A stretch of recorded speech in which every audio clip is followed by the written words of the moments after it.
Amazing. Kiani, thank you so much for being here on Spark TV. Oh, thank you so much for having me. It's great to be able to sit down and have a chat.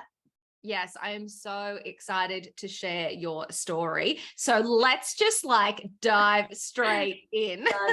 Yeah. So tell us, I love to set the scene for everyone listening, to kind of provide a bit of context in terms of the rest of the episode, but tell everyone what your business is right now and also how you got there. So whether there was a career beforehand, other businesses, the backstory, tell us everything. How long you got? Oh yeah, do I need a bottle of wine? I need to get rid of this coffee that I have today and get a wine. I need to switch out the coffee for the wine. We'll do that next time. Excellent. I'm there. So I guess in my day job, I own a conveyancing company and we're spread up the East Coast. So Victoria, New South Wales and Queensland, predominantly buying and selling houses. So we do the boring legal part in the middle. Real estate agents get the glitz and the glamour to sell the house. And then our clients get the keys and their forever home on the other side. So we're the kind of the meat and the sandwich, the legal side. So documentation, making sure the contracts are right, making sure we work really closely with your mortgage broker or your bank and get everything kind of sorted. We're the middleman. So I've really enjoyed this because I'm a people person and I'm an extrovert, if you can't tell. So being able to help and facilitate, I love problem solving too. So if anything does pop up out of the ordinary, it's kind of pulling all the skills in that I love. Yeah. But I guess growing up, my dream was always to be a lawyer. I hated school and used school as a really kind of like a networking and social opportunity. I love that. Yes. Very important. Well, it was, I strategically chose woodwork as one of my electives for year 10. Which I think counts towards legal skills. I got an A++. And oh my God, I love that. I don't know if I did much of my own work. I think I got the boys to do it all for me, but it was brilliant and I loved it and it was fun. And yes, I found legal studies in high school. So that was where I went, okay, this is what I want to do. It was either that or a police officer. So I was like, don't know if the exercise side of police officing is really for me. So let's go get a desk job. So I left school early and handed out resumes everywhere, landed a job in the city working in a massive law firm, which was like incredible. I was earning like $14,000 a year, which my God, the dream. Oh my God, I know, living the dream. It would pretty much cover the train ticket there. Yeah. Something crappy for there were days when I would sleep on my desk at lunchtime because I was so tired and things like that. Just totally not prepared for a full-time city living job. Anyway, I went through every different area of law and tried everything. I realized that criminal law, I believed everybody. I was just way too compassionate. Litigation and taxation was super boring. I landed in family law, which I quite liked for a period in time. Then I fell pregnant quite young with my son, and I remember sitting at the table typing up a transcript and listening to what this gorgeous little 8-year-old girl was sharing about what had gone on with her and her father. And my heart just broke, and I was heavily pregnant, so I was super emotional, and I was just crying, typing this transcript, going, what am I bringing a child into this? Oh my God, this is horrific. And I walked into my boss's office, who was also a female, and I got the job because she was in my mother's group, so we were, both had babies at the same time, and she was like, okay, too much, I get it, so we'll move you to the property department of the family law division. And that was where I found conveyancing, and I was like, whoa, it's still personal. The process, it's black and white, no one's trying to stab you in the back or pull a gazump out of somewhere, and no one's hurting anybody else, and actually get a thank you at the end. Clients say thank you so much. There's that. And for me, it filled every little box. It gave my analytical brain a process to follow. The client interaction was there. So I followed that career into the property world, and I loved it, and just immersed myself in off the plan developments. We bought shopping centres, we bought high-rise buildings. We were dealing in the millions of dollars of transactions. I remember one day holding a $215 million bank check in my hands, and we're like, holy crap. I didn't even think this much money existed when I was 19 years old. It was insane. But anyway, the corporate world kind of gives you a bit of a false reality because it is so corporate. It's very clinical. It's like halogen lights and everyone's known by a street address or a matter number. There's no real interaction. So it lost that personal touch. And then I went through a pretty crappy experience when I went back to work after my second child, after maternity leave, and my job wasn't there for me, and the world kind of crashed around, and I went, this is the corporate world. There is no kind of personal connection there. And I'm value, like, you tell me what you need and I'm loyal to the core. So it rocked me really badly. But that gave me a little insight because I got a job working in a law firm in what I call the suburbs, but it was in Port Melbourne. So it's not in the CBD because I'd only ever worked in the CBD, and they did it exactly the way it was when I first fell in love with it. And I went, oh, okay, here we go. So that was when I went, right, I'm going to start my own business. I'm going to do this right. I'm going to change the way that corporate does it. I'm going to change the way people think about conveyances. Really try and introduce my young personality into this. I know when I started, this is like 15 years ago, 10 years ago, 15 years ago, the idea of a conveyancer was like old, grumpy, with a fag hanging out of her mouth. Oh my God. Word is a swear word. And just this really kind of like unhelpful persona. It doesn't need to be that way. So I mean, well, and you think about buying a house, and it should be like a really exciting time in your life, right? Why would you want this person in the middle that's like a cranky old hag? Yeah, and that's exactly right. Fairly inappropriate to say, but anyway. That was the description. Like that was everyone I met, and I'd say, I'm a conveyancer. They're like, no, you're not. They're like, well, you're not 50 and you're kind. I was like, well, yeah, I am. But it was predominantly as well because conveyancing was done in a law firm. It wasn't a standalone service as much as it is now. So we're quite lucky in this day and age. And mortgage broking as well. You've got people doing the work for you as opposed to going to a bank and getting a team in Manila doing, back end work and things like that. So the whole industry is revolutionized in the last 10 years. So, which is really cool. But anyway, that's kind of my, as short as I could possibly. I love it. No, that's amazing. Yeah. And then we decided to expand. So we moved into New South Wales about 3 years ago and Queensland 2.5 years ago. And then through all the COVID things, I myself decided to jump on a jet plane and move to Queensland 12 months ago. So good. What a journey. I love it. You know what? And I love it so much because it wasn't like I had a brilliant idea for a business when I was 12 years old and then I started it and I've been a giant success story. It really is that. I wish it was. Well, don't we all? Don't we all? But I love that it was actually, I tried this, didn't love it, tried this, this is the thing. I feel like so many people hold themselves back because they go, I've got to have the right idea straight out of the gate. Yeah. So I actually love your story. So true. And look, I mean, in between all of that murkiness and when I, got let go of my job, I went and did recruitment. I went and did property management. I went and got my mortgage broking diploma. Wow. And also too, I worked in hospitality as a second job. The whole time, having kids, making sure there's enough money. Hospitality was amazing. Like I learned so many skills. And I think this is the hard thing, right? We get taken through school and no, I didn't finish year 12, but the idea is that by year 12, you should know what you want to do next and you should be stepping into a career. Whereas, man, you don't even know who you are at that age, let alone what you want to do for the rest of your life. So I feel like I was quite fortunate that yes, I had a pathway there. But I was able to explore and try different things and see different worlds and experience things along the way so that now, I could sit here and go, great, this is genuinely, it ticks all the boxes that I love. And I've created a business that can work around me, can work around my children, can work around my staff and their children. And thank you, COVID, we've gone digital, we're virtual. I've got staff that work from, Tasmania and I go to Bali and, couldn't, no complaints, but you have to go through the kind of crap, the mud, the things that you don't want to do to try and kind of figure that out. I know. And I think that there's no getting around that, like I feel like as business owners, we're all trying to have this conversation right now that it's hard, right? That it's not the shiny Instagram, like living the life. But Oh, and yeah.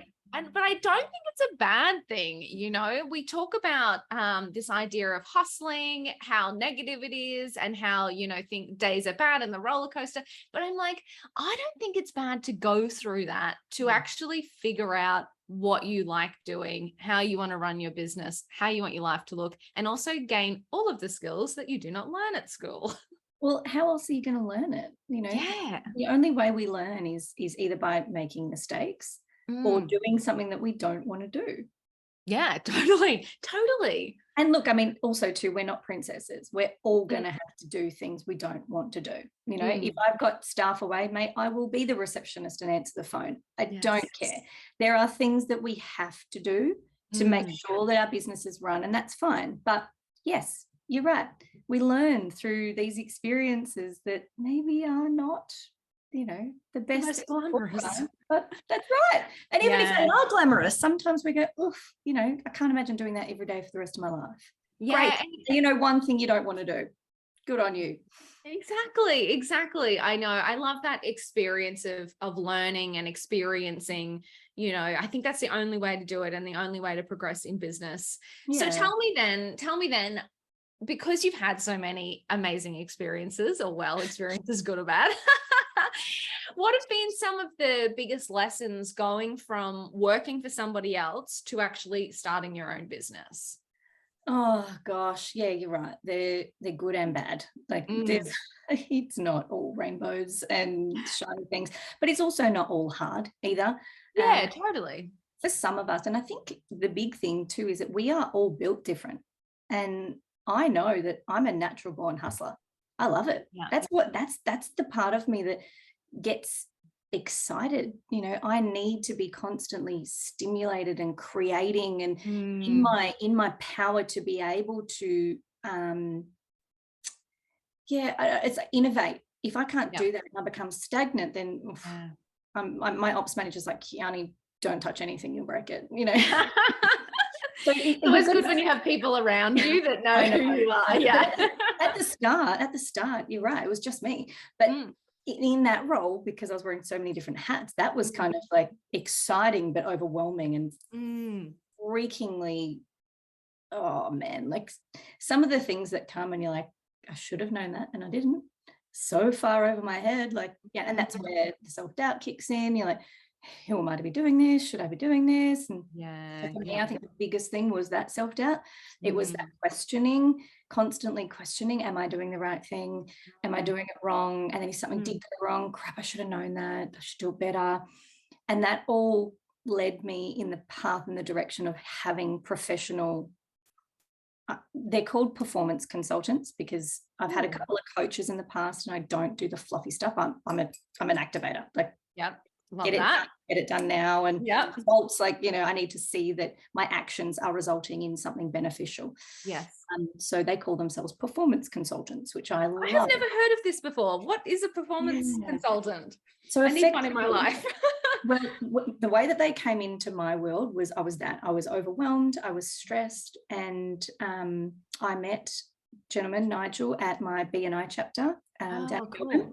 Yep. And I was listening to him talk about his business, and he kept saying, I'm not a business coach. And then he'd be like, but we do help this. We help you with sales, and we help you with this, and we help you with that. And I'm like, what exactly do you do? And we sat down and I said, the only way I'm going to understand this is tell me how you would help me.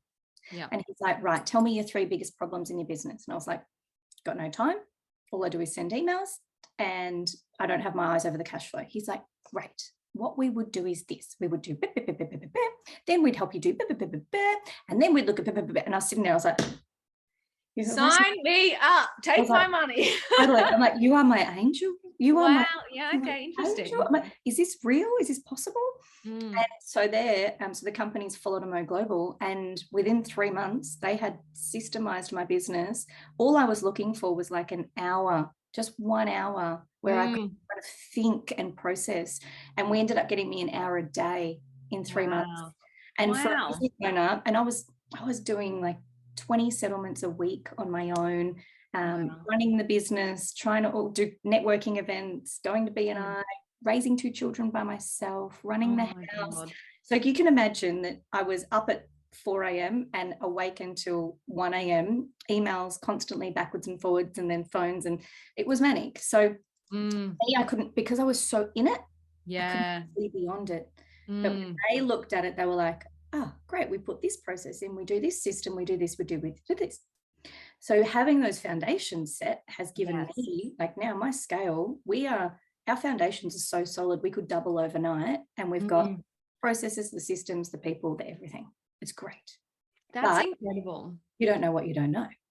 Oh my God, that's a good lesson to learn. But so interesting though, because I think, you know, a lot of founders really are that personality where they're the creative or just the doer, or I've got this big idea, or I'm the people person. People really underestimate systems and processes. Well, yeah. They're so unsexy. It's so valuable. And because too, when you let things go for so long, they are quite tricky to implement. Because you've been doing it a certain way that's worked so long, it's like it takes longer to do it this way, but once it's in, it's great. So for some business owners, it seems too overwhelming to change until it's either a necessary evil and you have to, or I can't do this anymore and I'm closing the business. So yeah, well, it's really interesting you say that, because I often hear that when people are hiring new employees as well. So they are kind of like, I need help, but I don't have time to train them. That's exactly it. And it's like, well, if you don't train them, don't hire them, because you're just going to create a bigger problem for yourself. Oh, and it is such a juggle. Like it is constantly a juggle, because as business owners, we want to be able to hire in advance, not hire from a point of stress and demand, but the cash flow is not there when we've got it in advance. So we can't justify bringing someone on. Then the cash flow is there, but we've got no time. So then we've got to make time. And even now I've learned through my company that every new staff member will cost me 3 months of their salary. Yes. Oh my God. That's their salary. Yeah. So as a business, we need to factor that into our bottom line, because we need to be prepared to carry that. So if the business, number one, can't afford to pay their wage and can't afford to carry them for 3 months with no return, what do we do? But it is amazing that by dropping back into the systems and the operations and the processes, you may not actually need that staff member in their full capacity, or you may be able to swap and change roles and responsibilities a little bit so that you can make room for a part-timer or whatever it might be. Like, I just think, having that systemized process in place could actually, and it did for me. Oh my gosh, I went from 9 staff members in Victoria only to we're 5.5 across 3 states. Oh my God, wow. And as I said, we could double our business tomorrow, and capacity wise we're fine. So it works. Yeah, well, and it's so, like, it's such a good point to make too, because profit margin, right? You know, I mean, I feel like, you know, having more staff gets glamorized a little bit. Oh yeah. And, and I feel like we, you know, you're seeing all this company's hiring, and we're going, and, you know, people are looking at that going, well, I can't afford to do that. Obviously they're winning and I'm losing, or whatever, or, you know, or they're just going, I need to hire somebody in, you know, just in case we grow. Yeah. And it's like, no, you know, if you can actually figure out the systems and processes and automate things and systemize things, that actually increases your bottom line. Yep, and gives more time back for your staff to be spending with the clients, which is the goal. Yeah. The client is the goal. So take the paperwork and the repetitive and the double handling and all of that off their hands and give it back to the clients. But it's an interesting comment that you made around the perception of a bigger team. And I went through a massive struggle when at the start of COVID, we closed all of our offices and we had to reduce staff. And to me, that was like my ego and my identity, my idea of success crumbled at my feet. And I had this almost like, I'm going to call it like a mini midlife crisis. I love it. Yeah. Yeah, I was on the phone to my team at Philotomo, because they're like my virtual board. So every business decision I make, I run it by them. And I was like crying, being like, but who am I? Like, what do I have to show now? And oh my goodness, it looks as though we're losing everything, and it looks as though, you know, we're getting smaller. But in fact, we were condensing to then be able to grow bigger. I just couldn't see it at that time because my ego was so loud, and all I really cared about was what other people thought. Oh my God. You're just so right. Like, and I feel like every business owner ever went through that during COVID, right? You know, really hard decisions had to be made, you know, staff, products, you know, people that, you know, I know we actually had a bloody giant office that we had to get out of. Like, we got this 5-year lease on an event space, so like a giant warehouse event space, right, in 2019, and then COVID hit and we couldn't use those event space. So, you know, it's like, but again, it's like our identity was all around, we host these amazing events, we have marketers come in, blah blah blah blah, and to let it go was like we failed. 100%. Yeah, our worst nightmare as business owners.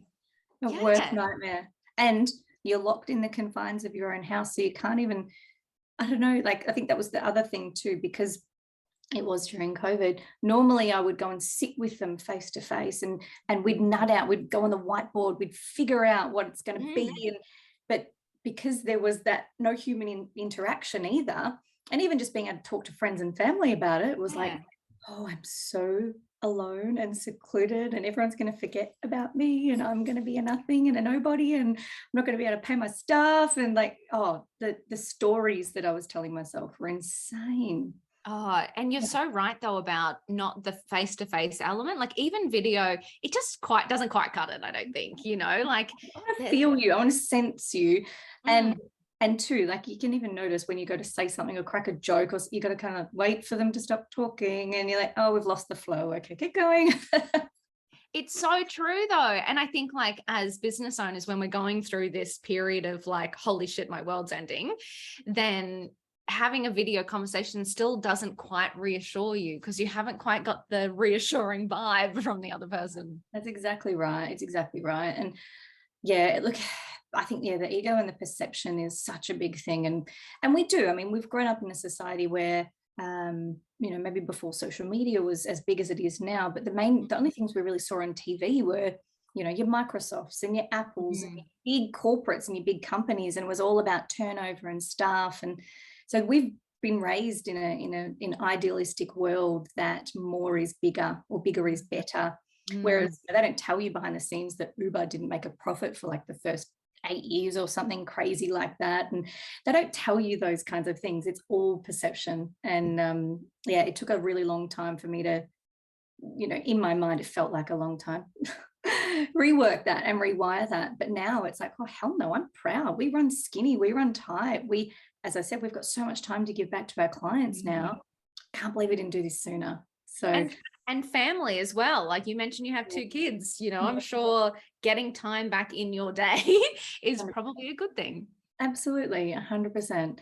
It's beautiful. And it's where for a lot of years, there just wasn't time for it. It was got to get everything done, and you get as much of me as I have to give you, and that is it. So, you know, back to systems, back to staffing, back to everything, like it all, you know, it's all relative, because our worlds are combined. Life is business is life. We are one human, not 2. And a lot of people have this perception that they must be a certain way at work and a certain way at home. No. Then you're in conflict of yourself 24/7. So no wonder you're having mental breakdowns or getting throat infections, or, you know, whatever. I know that I present with, I get a sore throat every time I get run down, and I'm like, oh, hello, body. Thank you for telling me that I should what rest. am I not doing for myself? Yeah. Time to rest, right? Okay, I hear you. Thank you. But it's a funny one, because we haven't really been raised that way. We haven't been taught that. So I think that's going to be a really cool focus, and it has been already, you know, COVID's been kind to us in some ways, that it's brought mental health to the surface, and especially in business owners, small businesses.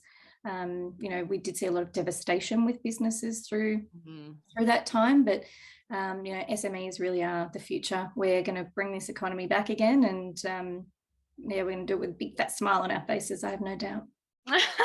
I love that so much, because you're spot on. There's just so much of, my business experience where I did feel that, like, I was always caught between being this person at work and not being so much of myself, and being totally miserable about it, because I was ex-corporate, so I thought I had to bring the corporate personality into the business. And but also this idea of balance. Everyone kept talking about work-life balance, and I'm now staunchly in the camp of that doesn't exist. I do love that you made that mention, because it's funny, we talked about how we didn't quite get the life skills or business skills at school, and then it's like, we learned this whole world of life, work-life balance, hustle culture, bigger is better, and it's like none of those things are actual reality, and you don't learn it until you are in your own business. 100%. They're the stories that we've picked up through the media or through our family or whatever environment we were, school, whatever it is, reading all those magazines when we were younger. It's different. And until you're in your own business, everyone's going to run their own business differently as well. And there is no right or wrong way. It really is whatever works for you. But I guess the big thing for me, back to the, what are the biggest thing, was just know that there are people out there to help you. Yes. Because a lot of people get and I was one. I was like, I can't ask for help. That means that I'm not good, or I'm not successful, or I'm not succeeding, or here I am rocking up to these networking meetings every week and standing up and professing that I'm the best in the business and blah, blah, blah. I can't tell them that I'm struggling with keeping on top of my emails, or that I don't have time to make a phone call because I've got 45 million things to do. And, it is that, we run on smoke and fumes in the back end because we're too proud to reach out. But I mean, look, my story is probably one of millions where I needed something, and if I didn't get that, I probably wouldn't have continued the business. I would have been like, what, I'm going back to work. I'm just going to go back and get a crappy job, and I don't know, do something that's just going to feed my kids because it's too hard. But finding my angels was, for me, the biggest thing. So, but it came back to asking for help. Just ask for help. And I think, if anything, my purpose in trying to create my platform in the way that I have is so that people can see that it's not all beauty all the time. And if you need anything, just ask me. We're all humans at the end of the day, and people who have been through it, the crap, they want to help others. But people think, and the perception again goes, oh, they've already been through it, they're not going to have time for me. It's like, no. I was you once, and there's no way I'll let you go through that. Yeah. Let me help you. But again, we're sometimes a little bit proud or don't have time. Either way. I mean, it's just so interesting, because I absolutely love that. It shocks me, because as founders, you're spot on. We are so putting out the big picture, right? Like, we are so successful, we're experts in our field, work with us. And then behind the scenes in the business, like, totally freaking out. And there's always something you don't know. You are an expert in your industry, perhaps not an expert in every element of business that you need to be experts in. But then I'm blown away by the generosity of founders like you who have done it before. So it's this funny little thing that goes on with founders who don't want to ask for help and founders who are so generous. And it's like, we just need to break down that wall in the middle, and we would all be thriving. Oh, you know what? I was talking to someone yesterday, and she was up here on the sunny coast, and she was saying, there's so many amazing retirees up here who are ex-councilmen, ex-CEOs, ex-CFOs. She's like, they're just such beautiful humans, and they just give their time for nothing. And we're like, maybe we could create some form of mentor program. Something that not for profit, absolutely no contribution, just volunteer mentor program to help young business owners, because and yes, generationally things change, but these are successful people and they genuinely just want to give back with their time. They've done the hard yards, they've figured it all out, they're living their retirement life and they want to give back. And I went, beautiful concept. That would be really cool. But I guess we forget the fact that our friends, our families, businesses, acquaintances, we've got that. We've already got that in our hands. We just don't utilize it enough. It's so good. I just love the idea, whilst there were good and bad things about COVID, one thing I think that did happen when we were all trapped inside our home offices was that the feeling of being alone was kind of perpetuated. And so I just love that. You are spot on. There are just so many people willing to help, and there's so many resources out there and people are just willing to have a conversation, And I mean, as long as there's a value exchange, but, I think that if you ask for help, you can realize as a business owner that you really are not alone in this. 100%. Yeah. And I think that in itself is a big mental jump to get over for a lot of people. Yes. Yes. It's like anything, mental health. You have a hard day or fight with a friend or a breakup or something. And you're like, gosh, this is, you feel as though you are so alone and that it's only happening to you. And it's such a normal feeling, but there are so many others that are going through it exactly the same way and exactly the same time and exactly like we do somehow broadly feel similar things. And it's a really hard concept to it's a hard pill to swallow as such. It's a big one, but especially in business, once you can get over that, that's when I feel as though people are more receptive to help and support. Yes. And even just suggestions. I know when I first started and people would offer their opinions and I was full up to here. I was like, I have zero space for anything. Yeah. Thanks for trying to help me or create more work, whichever. At the time it felt overwhelming. But the minute I was in that receptive place, I'd asked for help. I'd taken that first step in trying to get that business help that I know I didn't have. Yeah. All of a sudden, everyone's suggestions were like, oh my gosh, wow, thank you. That's great. I'm going to take that. I'm going to do that. This is, feedback actually too. Feedback from clients stopped being so scary because it wasn't personal anymore. It was, how do I improve instead of what have I done wrong? Yes. And that was a massive change as well, being able to change how you receive feedback. If you assume that it's all constructive criticism, it lands a little bit different. Oh my God, you're so right. Like if you assume that everybody is out to help you, like that's just incredible because it actually helps alleviate brain space, right? Like as founders, we just got so much going on.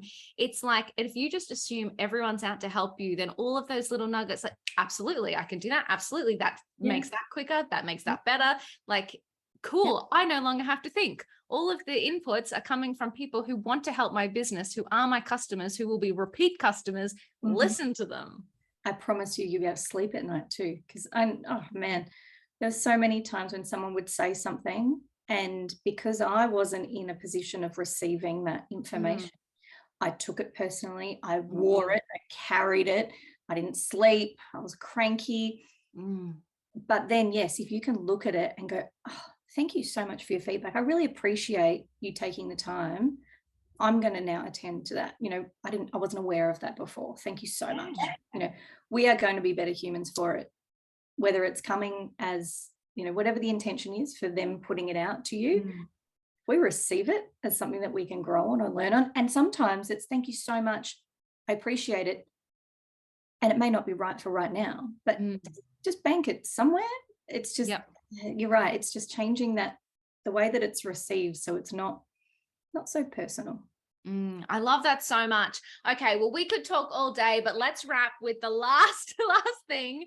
I would love for you to share perhaps one tip.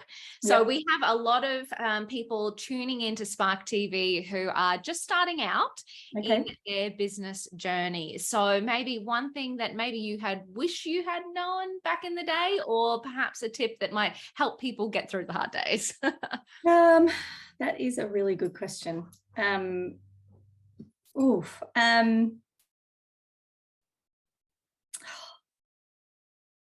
Lists are a really big one. Oh, I love this already. Yeah. So for me, it was, I guess it goes back to that overwhelm. Writing a list of everything I had to do and then chalking it out step by step made everything a little bit more manageable. It sounds very basic and it sounds very simple, but by writing out a list, I guarantee you, and you just do the big things, start with big things anyway, and then it's almost like from each big thing, what 5 little actions can I do to reach that big goal? Oh, I love that. Yeah, because it's not, we could jump from lily pad to lily pad, and the minute we fall off a lily pad, we're screwed and we're drowning. It's like, well, no, let's just put 5 little lily pads around the outside. So in case we fall, we've got something to kind of catch ourselves on. But it also creates momentum. Momentum is the biggest thing. It seems overwhelming at the start, but if you can put, say, a list of 5 things, and then for each one of those 5 things, there's little things, little actions that you could do, make you feel better about yourself, make you feel like you're ticking things off, but you are making little micro steps towards your macro step. And that, all it is, especially in new business, is about momentum, and it's keeping it going, even on the crap days, even on the bad days, just doing little things. If we're constantly doing little things, before long, there'll be big things. I love that so much because it's so easy and actionable, right? Like, get out of your head, get it onto a piece of paper and chunk it down. Like, that is so smart. I'm like literally just going, I'm going to steal that and do that today for all the things I have to do. Well, I'm glad. I'm very glad. Oh, so good.